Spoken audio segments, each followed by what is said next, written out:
Hi అందరికీ నమస్కారం. నాగబాబు గారిని త్వరలో మంత్రివర్గంలోకి తీసుకోనున్నారు. ఇది గత కొన్ని రోజులుగా మనకు తెలిసిన అంశం.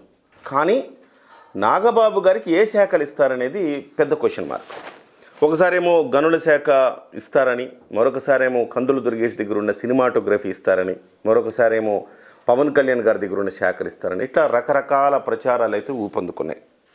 అయితే ఇవాళ క్యాబినెట్ జరుగుతున్న సందర్భంగా ముఖ్యంగా చంద్రబాబు నాయుడు గారు అందరి మంత్రులకు ప్రోగ్రెస్ రిపోర్ట్ ఇవ్వబోతున్నారు. గత 6 నెలలుగా వాళ్ళ పనితీరును బట్టి మార్కులు ఇవ్వబోతున్నారు. అందులో 4 మీద వేటు వేయబోతున్నారు. మంత్రివర్గం పూర్తిగా రీషఫుల్ అవ్వబోతోంది ఉగాది నాటికి అనేది ప్రధానంగా వస్తున్న అంశం. మరి ఎంతవరకు పాసిబిలిటీ ఉంది? నిజంగా ఈ 6 నెలలకే మంత్రుల్ని 4 తీసేసే అవకాశం ఉందా? మాట్లాడదాం. మనతో పాటుగా సీనియర్ జర్నలిస్ట్ డివి శ్రీనివాస్ గారు ఉన్నారు. సార్ నమస్కారం. సార్ నమస్తే. సార్ ఏంటి సార్ 6 నెలలే అయింది. సహజంగా గతంలో కూడా గత ప్రభుత్వ హయాంలో జగన్మోహన్ రెడ్డి గారు 6 అంటే సగభాగం అయిన తర్వాత, హాఫ్ ఆఫ్ ద పీరియడ్ అయిన తర్వాత తీసి షఫిల్ చేసి కొత్త వాళ్ళకి ఇచ్చారు. కానీ ఇవాళ చంద్రబాబు నాయుడు గారు 6 నెలలకే ప్రోగ్రెస్ రిపోర్ట్ ఇస్తారు, ఒక 4 మంత్రులను తీసేస్తారు, మొత్తం రీషఫిల్ అవుతుంది, పల్లా శ్రీనివాసరావు గారిని మంత్రిగా తీసుకుంటే రకరకాల వార్తలు వస్తున్నాయి. ఎంతవరకు పాసిబిలిటీ ఉంది సార్? 1995 చంద్రబాబును చూస్తారు అన్నారు. ఓకే. మొన్న తను ప్రమాణ స్వీకారం అప్పుడే తను మాట్లాడుతూ ముఖ్యమంత్రి చంద్రబాబు 1995 చంద్రబాబును చూస్తారు ఇక నుంచి మీరు అన్నారు. 4.0. కానీ మనకి 95 చంద్రబాబు గారు లేరు, కొత్త చంద్రబాబు కనపడుతున్నారు. ఇదేంటి? ఇక ఆంధ్రప్రదేశ్ రాజకీయ చరిత్రలో లేదు, చంద్రబాబు రాజకీయ అధ్యాయంలో దీన్ని ఒక పర్టికులర్గా చూడాలి, పెక్యులర్గా చూడాలి. ఏది 2024 చంద్రబాబు. గతంలో చంద్రబాబు వేరు, ఇప్పుడు చంద్రబాబు వేరుగా మనకు కనపడుతుంది. మరి ఇదే మీరు అన్నది, ఏది అసలు ఒక మంత్రిని తీసుకోబోతున్నాము అని మొదటిసారి ప్రెస్ రిలీజ్ చేశారు. కరెక్ట్. అది తెలుగుదేశం హిస్టరీలోనే అసలు మనం జనరల్గా రాష్ట్ర చరిత్రలో కూడా ఫలానా నాయకుడిని మంత్రి పదవుల్లో తీసుకోబోతున్నామని ప్రెస్ రిలీజ్ ఫస్ట్ టైం చూసాం. ఊహాగానాలు వస్తాయి, అప్పటికప్పుడు ప్రకటిస్తారు. అదేదో నిజమా కాదా అనే దగ్గర మనం చూసి అప్పటికప్పుడు తెలుసుకోవడమే తప్ప ఇట్లా అధికారికంగా ఇవ్వాల.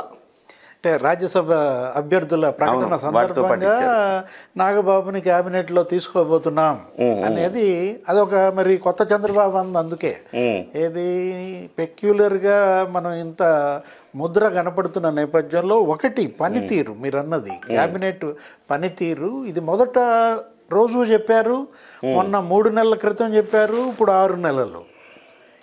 ఏది క్యాబినెట్ భేటీలో మిమ్మల్ని మేము చూస్తున్నాం, మీ ప్రోగ్రెస్ అంచనా వేస్తున్నాం, మీ శాఖలపై పట్టు సాధించాలా, పూర్తిగా మీ శాఖలకు సంబంధించినటువంటి గ్రిప్ తెచ్చుకోండి అని క్యాబినెట్ సహచరులను ఉద్దేశించి ఇది 3వసారి ఆయన చేసిన ఇది. మరి సాటిస్ఫాక్షన్ లెవెల్స్ ఎలా ఉన్నాయి? కొంతమంది ఇంకా శాఖపై పట్టు సాధించలేకపోవడం, కొంతమంది ఏమో మరి భారంగా మారడం, ఏంటి శాఖలు ఎక్కువ కావడం, రకరకాలుగా ఉన్నది. అంటే 24 మంది మంత్రుల్లో కూడా మనం తీసుకున్నట్లయితే చూసినట్లయితే 1/3 ఇవాళ కొంత అటు ఇటుగా ఉన్నట్టుగా కనపడుతోంది. 2/3 మాత్రం పర్ఫెక్ట్గా వెళ్తున్నారు. ఇప్పుడు మనం తీసుకుందాం, ఏది ముఖ్యమంత్రి, ఆయనకి ఇంకా మనం చెప్పాల్సిన పని లేదు, ఆయన పనితీరుని తీసుకోవాల్సిన పని లేదు. డిప్యూటీ సీఎం పవన్ కళ్యాణ్, ఆయన దగ్గర 5-6 శాఖలు ఉన్నా కూడా ఏ విధంగా అతను పనిచేస్తున్నాడో మనం చూసాం. అతను పనిచేయటమే కాదు, ఫీల్డ్ విజిట్స్, అసలు ప్రతిదీ కూడా ఏంటి. అటు మొన్న కూడా చూసాం కదా, కాకినాడ పోర్టు మీద అతను పడటము, అసలు నేను వస్తున్నానని ఎస్పీ లీవ్ పెట్టాడని అనడము, దానిపైన మళ్ళీ ఎస్పీ కలెక్టర్ క్లారిటీ ఇవ్వడం. అట్లా ఏది ఒకటి మీరు పనిచేయండి, యంత్రాంగాన్ని పని చేయించండి. ఒక రన్నింగ్ రేస్ ఇది, ఏది పరుగు తీస్తున్నారు. ఆంధ్రప్రదేశ్లో ఇవాళ ఏంటి, అభివృద్ధి వైపు రాష్ట్రాన్ని పరుగులు తీసే పనిలో నీకు క్యాబినెట్ పరుగు తీయాలి, నెక్స్ట్ అధికార యంత్రాంగాన్ని పరుగు తీయించాలా. ఇప్పుడు Nadendla Manohar civil supplies minister, మరి చూసాం కదా అతని పనితీరు ఎలా ఉందో. అటు ఫీల్డ్ విజిట్స్ కానీ మొదటి నుంచి అవును డే 1 ఆన్వర్డ్స్ రైస్ మిల్లుల తనిఖీ కానీ, గోడౌన్ల తనిఖీ కానీ, మొత్తం అతనికేంటి గతంలో ఆయన పనిచేస్తున్నాడు, ఆయన ఎమ్మెల్యేగా చేశారు, నెక్స్ట్ స్పీకర్గా పనిచేశారు, పరిపాలనపై పట్టున్నటువంటి వ్యక్తే. కాబట్టి ఇవాళ అతను ప్రూవెన్. ఎవరు? మనోహర్. మనోహర్, పవన్ కళ్యాణ్ గారు, మనోహర్, ఇప్పుడు కందుల దుర్గేష్.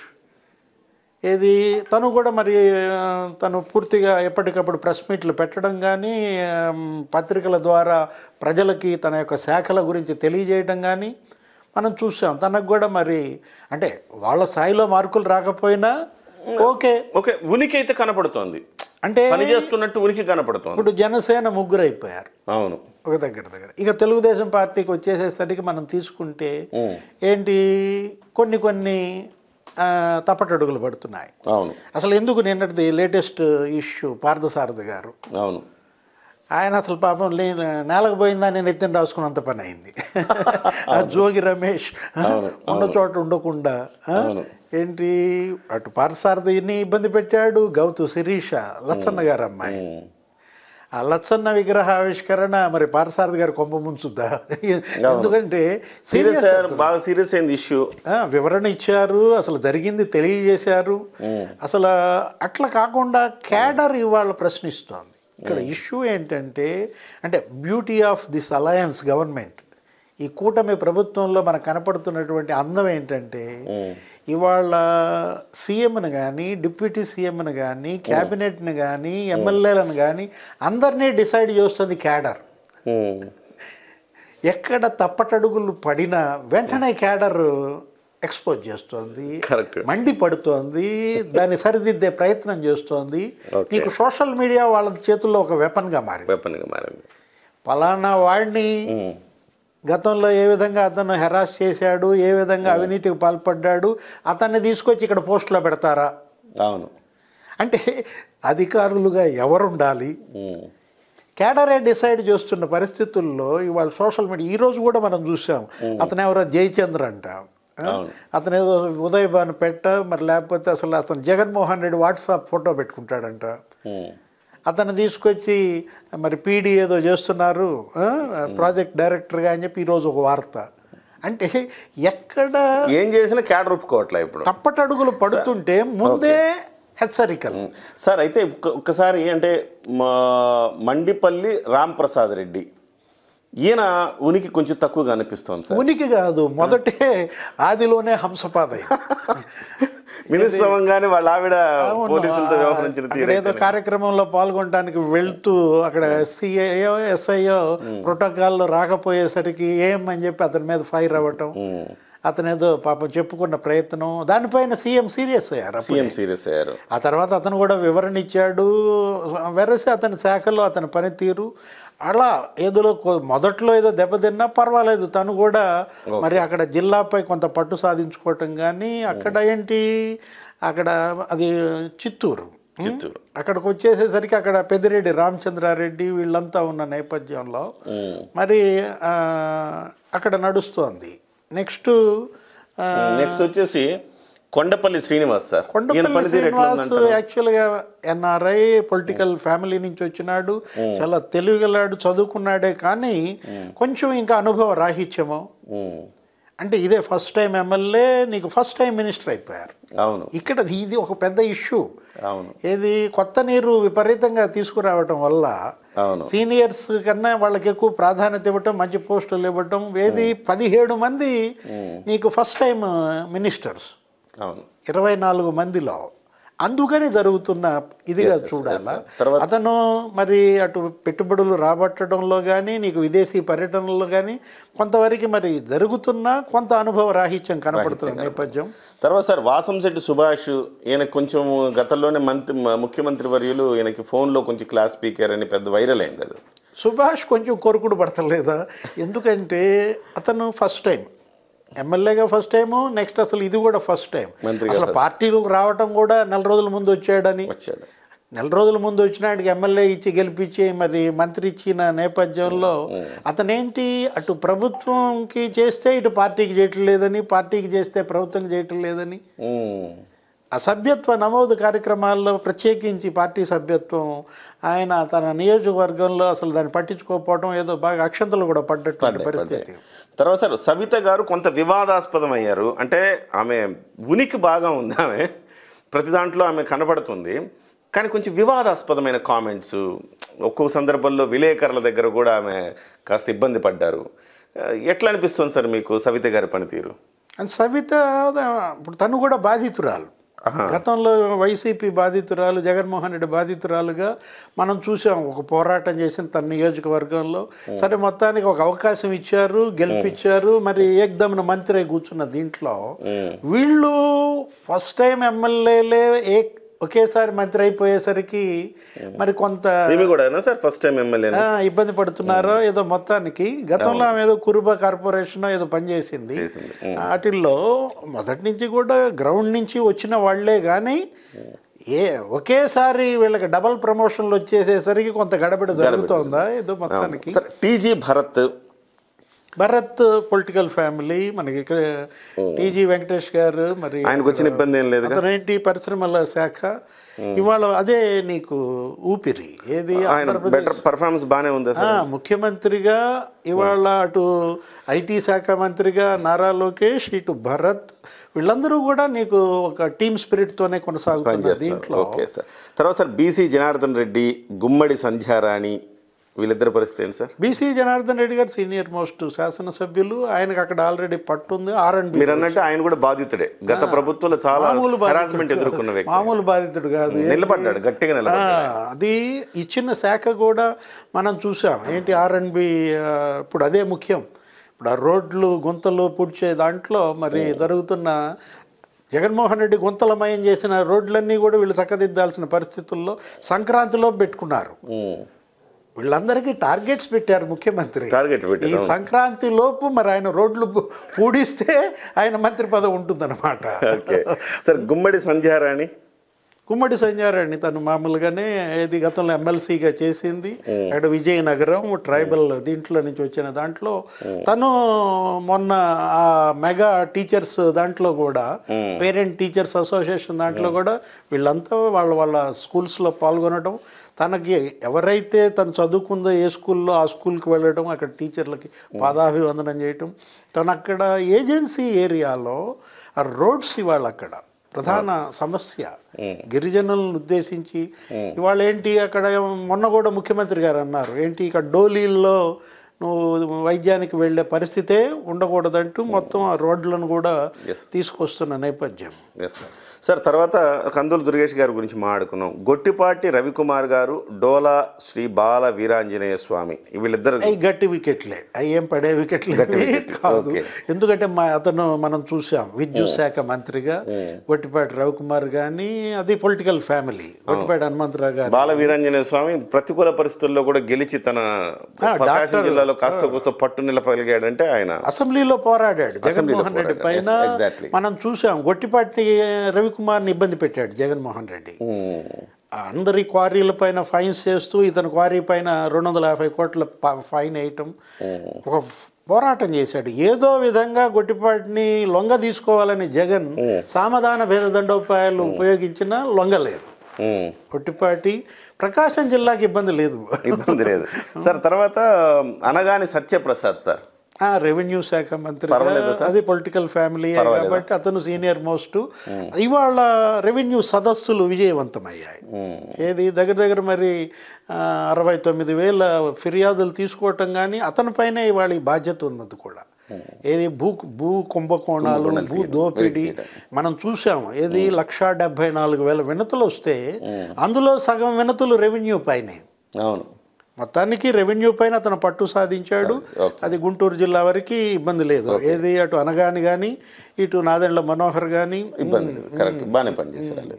సార్ తర్వాత పయ్యావుల కేసు చెప్పుకునేది లేదు. ఆయన ఆర్థిక మంత్రిగా ఆయన గురించి ఎప్పుడు ప్రతిపక్షంలో ఉన్నా అధికార పక్షంలో ఉన్నా ఆయన బలమైన శక్తిగానే ఉంటాడు. అయితే మహమ్మద్ ఫరూక్ విషయం ఎట్లా చూడొచ్చు sir? Law and justice and minority welfare. Farooq గారు మరి సీనియర్ మోస్ట్, గతంలో కూడా ఎమ్మెల్సీగా చేశారు, సుదీర్ఘకాలం ఆయన క్యాబినెట్లో ఉన్నారు. కాకపోతే అక్కడ ఇష్యూ ఏంటి, కొంచెం ఏజ్ ఏది అనుభవం గురువులు. ఇప్పుడు మరి అందరూ ఫస్ట్ టైమర్స్ని తీసుకుంటే జరుగుతున్నది చూసిన నేపథ్యంలో మరి అనుభవజ్ఞులను తప్పిస్తారా అంటే ప్రత్యామ్నాయం ఏది, ఇంకో మైనారిటీ. కాబట్టి ఫరూక్ గారికి ఏజ్ ఉన్నా కూడా ఇక అనుభవజ్ఞుల కోటాలో ఆయన అట్లాంటి పెద్ద తలకాయలు కూడా ఉండాలి కాబట్టి. తర్వాత నిమ్మల రామానాయుడు చెప్పుకునేది లేదు ఆయన గురించి. మొన్న వరదల్లో రామానాయుడు డిస్టింక్షన్ బ్రహ్మాండంగా పనిచేశారు, డిస్టింక్షన్ లో పాస్ అయినట్లు. సత్యకుమార్ యాదవ్ ఆయన కదిలించే పని లేదు, బీజేపీ ఆరోగ్య శాఖ మంత్రిగా. Vangalapudi Anitha home minister.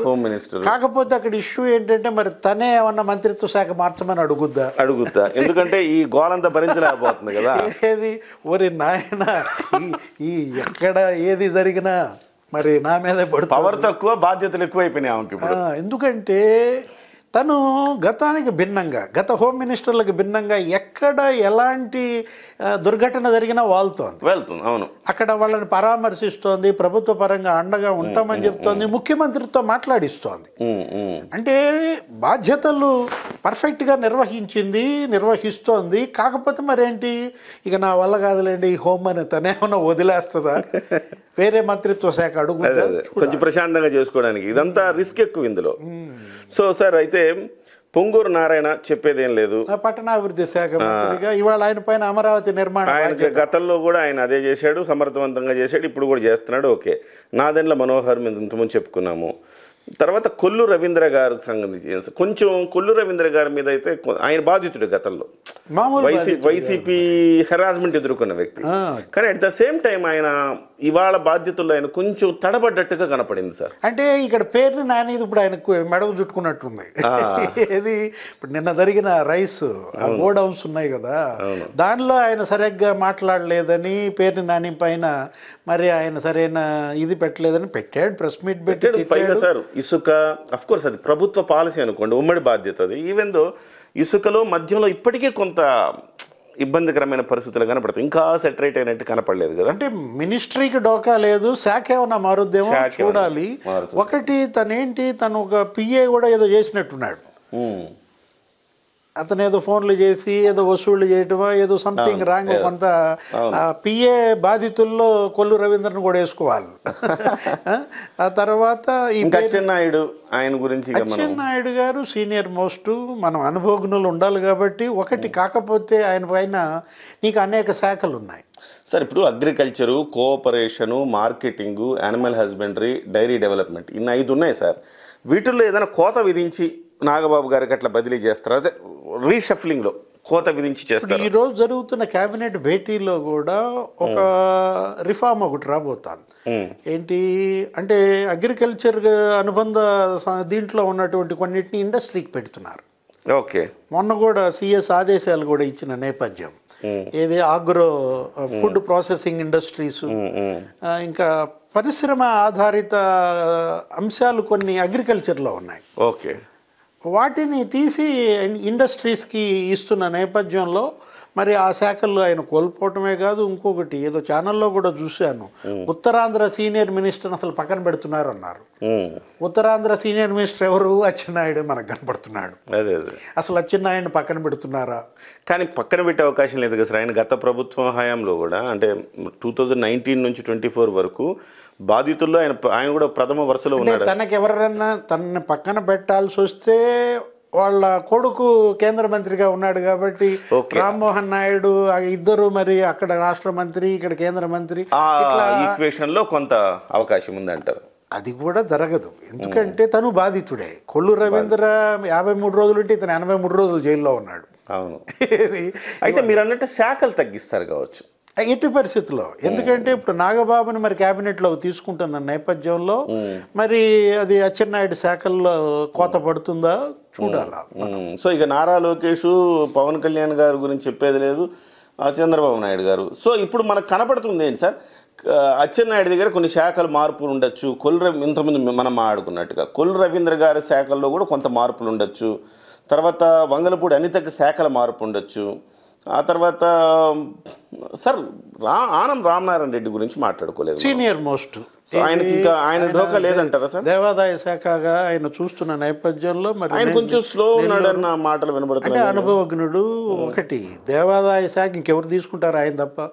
ఆయన కాబట్టి తీసుకున్నాడు అది కూడా. ఎందుకంటే మనకు ఒక సెంటిమెంట్ ఉంటుంది, ఎవరు దేవాదాయ శాఖ తీసుకున్నా ఆయనకి ఇక రాజకీయం తగ్గుద్దనో లేకపోతే అసలు కొన్ని రకరకాల ప్రచారాలు ఉంటాయి. అట్లాంటిది మరి ధైర్యంగా దేవాదాయ శాఖ తీసుకోవటమే కాదు, మనం చూసాం ఆ పుణ్యక్షేత్రాల్లో మరి కొంత మార్పులు చేర్పులు తీసుకొస్తున్న విధానం, అటు తిరుమల తిరుపతి ఆ కల్తీ లడ్డు ప్రసాదం విషయంలో కానీ ఇతర టెంపుల్స్ విషయంలో కానీ నీకు ప్రసాదాల నాణ్యత పెరిగింది. అవును సార్, అవును. ప్రతి టెంపుల్లో కూడా ఇవాళ మంచి శుచికరమైనటువంటి నెయ్యి వాడుతున్నారు. చక్కగా ఆధ్యాత్మిక క్షేత్రాలన్నీ కూడా ఒక దీంట్లో జరుగుతుంది. అసలు రాబోయేది నీకు టెంపుల్ టూరిజం. నీకు కేంద్రం కూడా టెంపుల్ టూరిజం అభివృద్ధికి నిధులు పెద్ద ఎత్తున ఇవ్వుతున్న నేపథ్యంలో నీకు ఆనం రామనారాయణ రెడ్డి అది ఇంకా ఇబ్బంది ఏం లేదు. ఓకే, అయితే సార్ నాకు ఒక డౌట్ వస్తుంది. కొలుసు పార్థసారథి దగ్గర నుంచి ఆయన housing, information and public relations ఉంది. ఇవాళ ఆయన మీద వచ్చిన ఆరోపణలు కావచ్చు, జరుగుతున్న పరిణామాలు కావచ్చు, కార్యకర్తల అసంతృప్తి కావచ్చు, ఇవన్నిటి నేపథ్యంలో హౌసింగ్ ఏమన్నా తీసేసి only information and public relations మాత్రం ఉంచి హౌసింగ్ ఏమైనా తీసేసే అవకాశం కూడా ఉండొచ్చుగా? అట్లా చిన్న అంటే ఒక సంకేతం, మీరు సరిగ్గా మీరు వ్యవహరించకపోతే అంటే బహుశా హౌసింగ్ ఉంచి ఐఎన్పిఆర్ తీసేస్తారేమో. అంతేనంటారా? Information and public relations. ఎందుకంటే అటు సమాచార వ్యవస్థ అది ఇవాళ బలంగా ఉంటున్నటువంటి నేపథ్యంలో ప్రజలపై ముద్రేయటం, క్యాబినెట్ నిర్ణయాలన్నీ ఆయన ద్వారానే మనం పబ్లిక్కి పంపిస్తూ ఉంటాం. ప్రెస్ మీట్ పెట్టేదే వాళ్ళు కాబట్టి జనరల్గా మరి దానికి అదేమన్నా మార్చే అవకాశం ఉంటుంది. అంటే నేనేమనుకుంటున్నానంటే సార్, ఇప్పుడు టిడ్కో చైర్మన్ పదవి జనసేన తీసుకుంది, ఇప్పుడు హౌసింగ్ కూడా జనసేన తీసుకుంది అనుకోండి, అప్పుడు జనసేనకి పూర్తి స్థాయి ఆ పట్టు హౌసింగ్ మీద వస్తుందేమో కదా అని ఒక ఆలోచన. అలా ఇప్పుడేంటి ఒక సమాంతరంగా నీకు మొత్తం వాళ్ళకు ఒక అవగాహన ఉంటుంది. అటు కేంద్రంలో మరి పక్కా కేంద్రంలో వాళ్ళకున్న పరపతి కావచ్చు, ఇప్పుడు ప్రధానమంత్రి ఆవాస్ యోజన మొత్తం ఏది హౌసింగ్ ఫర్ ఆల్ అనే ఒక స్కీమ్ ఇవాళ తీసుకున్నటువంటి నేపథ్యంలో అటు టిడ్కో ఇటు ఇది కావాలనుకున్నట్టయితే రేపొద్దున మరి ఒకవేళ నాగబాబుని తీసుకుంటే నాగబాబుకి ఇచ్చే శాఖల్లో హౌసింగ్ ఉండొచ్చేమో. ఎందుకంటే టిడ్కో ఎలాగూ నాగబాబు గారి మిత్రుడైన అజయ్ వేములపాటి గారికి ఇచ్చారు. ఆయన నాగబాబు గారికి క్లాస్మేట్, జనసేన పార్టీ తరఫున ఆయనకి ఇచ్చారు. సో ఓవరాల్గా ఇది వాళ్ళు ఆప్ట్ చేసే అవకాశం ఉందేమో. హౌసింగ్ అయితే ఇద్దరు కలిసి పనిచేయచ్చు గట్టిగా దీని మీద అనేది ఒక ఆప్షన్ ఉందేమో. సార్ ఇప్పుడైతే మంత్రులు ఉద్వాసన పలికే లిస్ట్ ఏమన్నా, మీరు అంటే ఇంత మాట్లాడుకున్నాం కదా, ఉద్వాసన పలికే లిస్ట్ ఏమన్నా ఒకటి రెండు పేర్లు ఏమన్నా ఇప్పుడు చెప్పగలుగుతారు? కొన్ని ఛానల్స్ ఏదో నలుగురిని తీసేస్తున్నారు, ఒకరిని ఇండక్ట్ చేస్తున్నారు అని అంటున్నారు, కానీ అంత పెద్ద ఎత్తున మార్పులు చేర్పులు ఉండకపోవచ్చు. ఎందుకంటే స్వల్ప వ్యవధే, శాఖాపరమైన మార్పులు ఉండదు. అవును, ఇచ్చిన సమయం 6 నెలలే కాబట్టి 6 నెలల్లోనే డ్రాప్ చేయటం, లేకపోతే 6 నెలల్లోనే ఒక నలుగురిని తీసేయటం అనేది అది పాసిబుల్ కాదు. అది సరైన నిర్ణయం కూడా కాదు. వెళ్తే గిల్తే తప్పిస్తే గిప్పిస్తే ఏమన్నా సుభాష్నే తప్పించాలా? వాసంశెట్టి సుభాష్నే ఏమన్నా తప్పిస్తారా మనం చూడాలి. వాసంశెట్టి సుభాష్ని తప్పిస్తే ఇంకా ఆ ప్లేస్లోకి ఇంకొక బీసీని తీసుకోవాలా? క్యాస్ట్ సమీకరణాలు కూడా ఉంటాయి కదా సార్. సో దాని మీద ఆయనకు లేబర్ ఇచ్చారు, labour, factories, boilers, insurance, medical services ఇవి ఇచ్చారు. జనరల్గా తీసుకుంటే పితాని సత్యనారాయణ తీసుకోవటం, పితాని ఆయన సీనియర్ కాబట్టి గతంలో చేస్తున్నారు. 2014-19లో కూడా ఆయన కూడా సెట్టిబలిజేనా సార్ చేస్తున్నారు కాబట్టి మరి. Sir thank you sir, thank you so much. So మొత్తం మీద మంత్రులను మార్చే అంటే మంత్రులను తొలగించే అవకాశం లేదు, కానీ మంత్రి వర్గాల్లో వాళ్ళకి ఇచ్చిన శాఖల్లో కొన్ని కీలకమైన మార్పులు ఉండే అవకాశం ఉంది అనేది కీలకంగా డివి శ్రీనివాస్ గారు చెప్తున్న మాట. ముఖ్యంగా ఎవరైతే కొత్తగా మంత్రి పదవులు తీసుకున్నారో, ఎవరైతే సరిగా తమ ఉనికిని చాటుకోలేకపోతున్నారో, ఎవరైతే శాఖాపరంగా ఎక్కువ మార్కులు తీసుకోలేకపోతున్నారు, అలాంటి వాళ్లకు కొంచెం లైటర్ వేన్లో ఉండే శాఖలు ఇచ్చేసి కొంచెం పెద్ద శాఖలు ఏవైతే ఉన్నాయో వాటిని కొంచెం అనుభవజ్ఞులకి ఇచ్చే అవకాశం కూడా కనపడుతుంది. మొత్తం మీద కొంత ఇంకా ఒక క్లారిటీ రావాలంటే ఇవాళ సాయంత్రం వరకు మరి క్యాబినెట్ అయిన తర్వాత ఏమన్నా దీని మీద కొంత ఊహాగానాలు, కొంత స్పష్టత ఏమన్నా వచ్చే అవకాశం ఉందేమో చూడాలి. నమస్తే.